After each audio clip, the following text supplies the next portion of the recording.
Isma.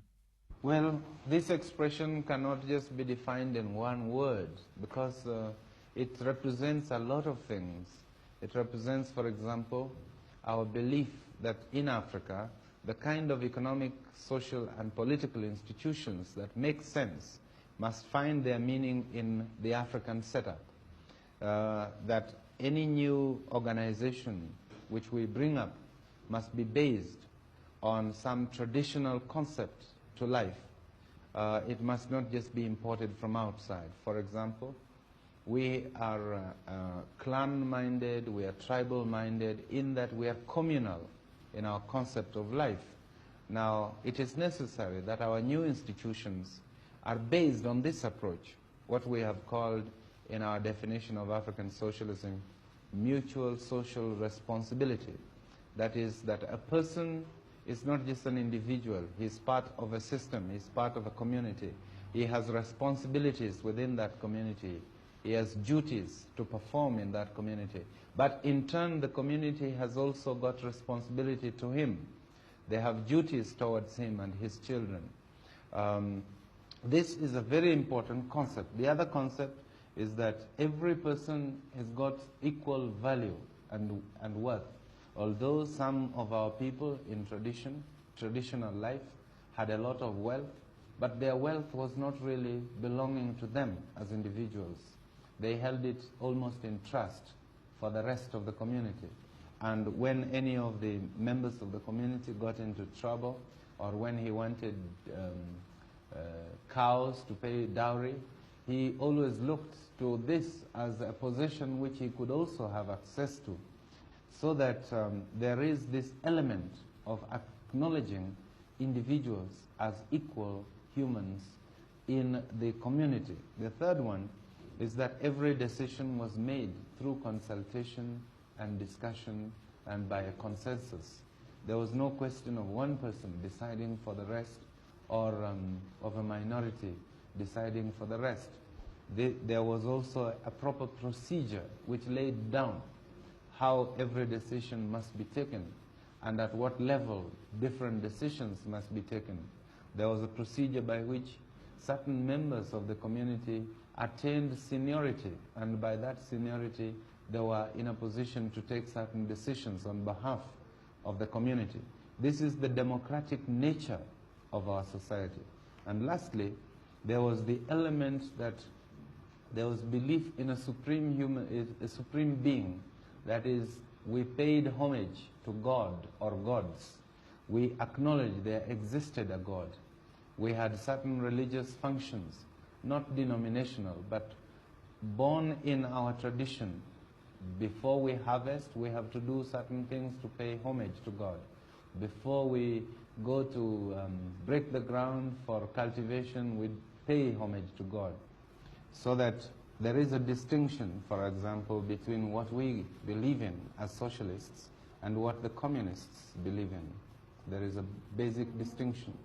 The other distinction with other socialists, say the democratic socialists, the Christian socialists of Europe, and the Labour Party in Britain, is that we believe that our socialism must be founded from certain African traditions.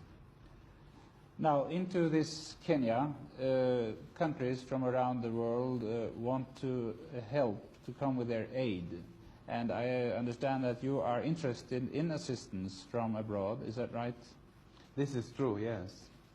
Now, what kind of aid would you be mostly interested in, Mr. Mboya? Well, there are two major problems in a developing country like ours. One is the shortage of manpower, and the second is the shortage of capital. Capital both for government activities and also for investment in the private sector. So we are interested in aid, in bringing into the country enough capital to facilitate our development. We are also interested in aid in terms of investments, those who wish to invest in the private sector.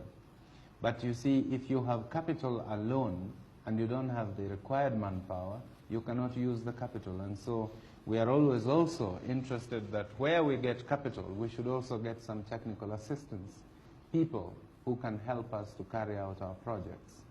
But our long-term objective is to move away from aid so that we can concentrate on trade.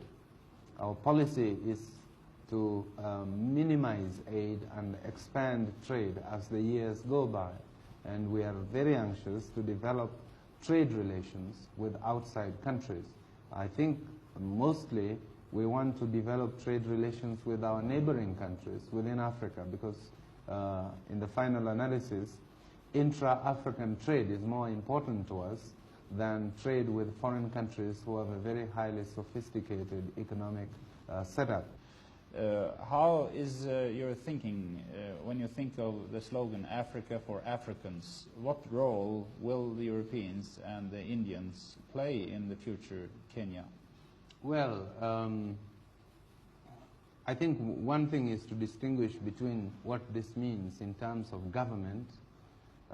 What it means in terms of government is that the governments of Africa must be African governments.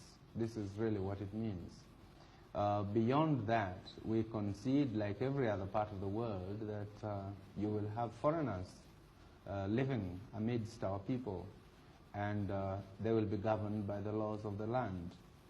Also, we have in our constitution provision for other people to become citizens, and there are a number of Asians and Europeans who have become Kenyan citizens since independence, and they will enjoy the same rights as myself or any other African.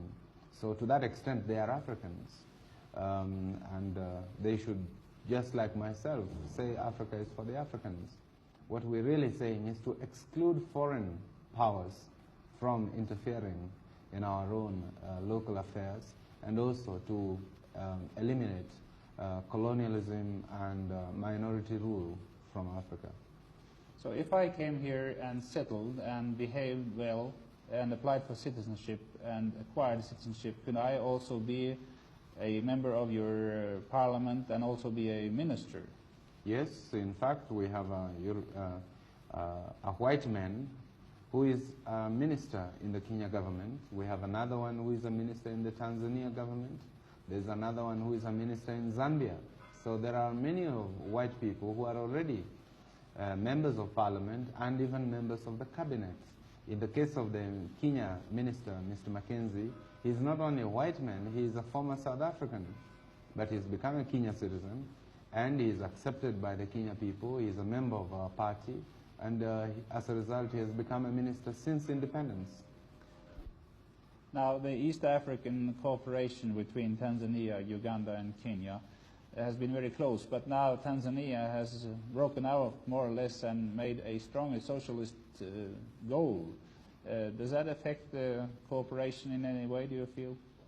Well, it does depend on how this is done.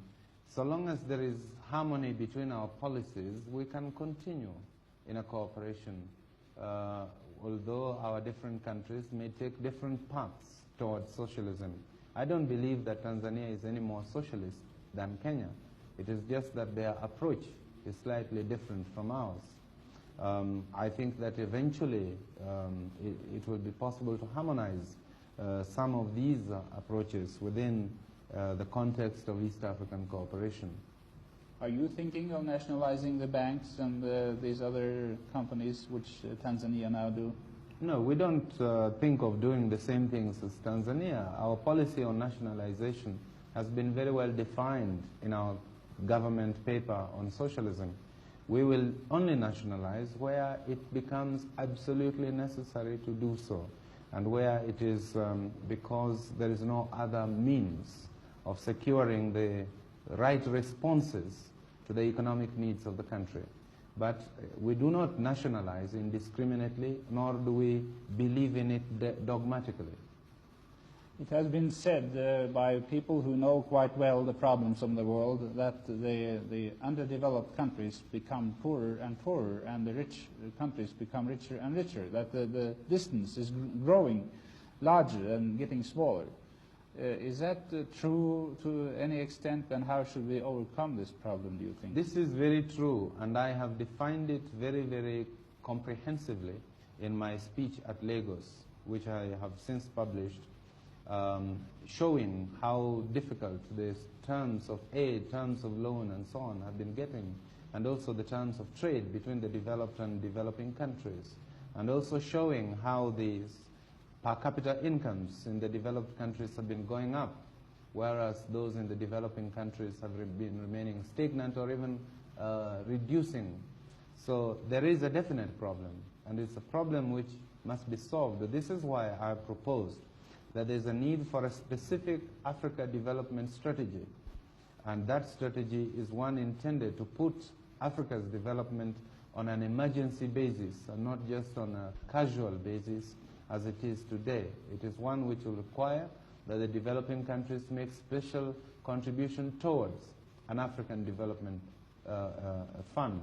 It is one which will require that African states themselves contribute towards a general African development program, which requires cooperation between them. This is something I could speak on for a long time, but which I have defined in a comprehensive document, now published as a Kenya government document under the title A Strategy for a Development Strategy for Africa, which you might find to be very interesting reading. In that connection, I would like to ask you, how do you look upon the development now towards a more common European market? Is that a threat, a further threat to the relation between the richer nations and the poorer nations?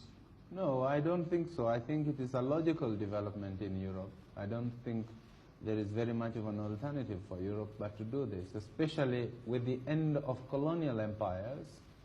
Europe has to reorganize herself. Does this affect Africa in any way? It does, because it means that Africa also must reorganize herself to meet the new European structure, and also that we also, the European concept of the common community must bear in mind that there are other parts of the world and not just Europe, and that Europe owes those parts of the world some cooperation.